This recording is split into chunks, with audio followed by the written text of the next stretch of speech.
शुभ सकाळ. जय रे. आता आम्ही निघालो दिंडी आणायला. दिंडी रस्त्यात आहे. पहिले नाश्ता करून घेतला, भूक लागली होती जाम. चौघा पण बसलो आम्ही नाश्ता करायला आणि निघालो दिंडी आणायला. तर दिंडी आणल्यानंतर रस्त्यात आजी दिसली येगावची. तिला बोलू आलीस कशात? तिकडे टेम्पोमध्ये आली. मग तिला विचारपूस केली आणि निघालो पुढं. तेवढ्यात दिंडी दिसली, मग तिथं गेलो.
दिंडी आतमध्ये धर्मशाळेमध्ये आली आणि जेवून घेतला आणि नंतर गेलो फिरायला तिघं पण. यावर्षी जरा पब्लिक कमी दिसते दिंडीमध्ये पण आणि आळंदीमध्ये पण. आणि नंतर हरिपाठ सुरू झाला.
हरिपाठ झाला आणि जगन्नाथ महाराजांचं कीर्तन चालू झाला. तो वारीत फार मजा. वारीत काय मजा?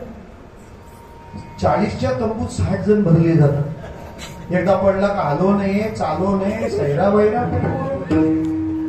वारीत मजा सांगून त्याला तिथं आणलेलं असतं. मला वाटतं क्लिअर करून आणलेलं फार बरं आहे की या सगळ्या गैरसोयी असतात पण आपला आनंद कमी होत नाही, ही माऊलीची कृपा आहे. तसं माळकरी झाल्यावर टेन्शनच येणार नाही असं सांगूच नाही. पण आहे ते क्लिअर करावं. नीतिवान वागल्याने दुःख येत नाही असं नाही, पण नीतीने वागताना दुःख आल्यावर जीवनातला आत्मविश्वास बिघडत नाही, तुमचा कॉन्फिडन्स टिकून राहतो. पण चुकीचं काम जो करतो ना त्याच्या जीवनात दुःख आलं की त्या दुःखाला सामोरं जायची त्याची ताकद राहत नाही, पाय लटलटतात. सांगतो तुम्हाला, आपल्याला रस्त्यात चालताना पायाला ठेच लागते, बरोबर. चालता चालता लागली ठेच तर माणूस काय म्हणतो, अरे रे देवा पायाला ठेच लागली, तू काळजी घे माझी. पण चालताना शेजाऱ्याला शिवी दिली आणि दुसऱ्या मिनिटाला ठेच लागली तर अर्थ काय विठ्ठल.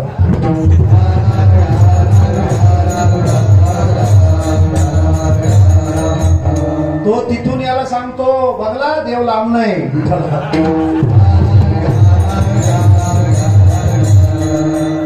आता ठेच रस्ता नीट न बघल्यामुळं लागली नाही, त्या रस्त्याचा संबंध तुटतो आणि मनात एक घर करतं. कोणती गोष्ट, त्याला शिव्या दिली ना, म्हणजे त्या प्रसंगात अपराधीपणा जागा होतो.